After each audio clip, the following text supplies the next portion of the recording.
পিসি পিসি, আমার না খুব খিদে পেয়েছে, আমাকে একটু খাবার বানিয়ে দেবে? হ্যাঁ, খিদে তো আমারও পেয়েছে। তুই একটা কাজ কর, গিয়ে আমার জন্য পাস্তা বানিয়ে আন। পিসি, তুমি তো জানো যে আমি রান্না করতে জানি না। কালকে আমি রান্না করছিলাম, আমার হাতটা তো পুড়ে গিয়েছে। হাত পুড়ে যেটা কি হয়েছে? কাজ করতে গেলে না একটু হাত পুড়বেই। আর তুই কান খুলে শুনে রাখ, এখানে না তোকে আমরা লালন পালন করছি, তোকে রান্না করে খাওয়ানোর জন্য না, বুঝলি?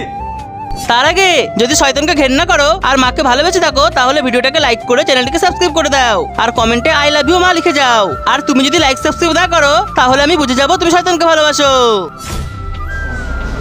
আর এখানে থাকতে হলে না সব কাজ করতে হবে, কান খুলে শুনে রাখ।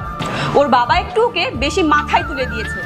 বাড়িতে 2-4টে চাকর রেখে দিয়েছে তো, তাই ওকে আর বেশি কাজ করতে হয় না। শোন, আমি তোর পিসি, তুই যতবার রান্না করবি তোর ততবারই হাত পুড়বে, আর যতবার হাত পুড়বে তত ভালো রান্না শিখবি। আর কথা কম, হাতটা বেশি জ্বালা।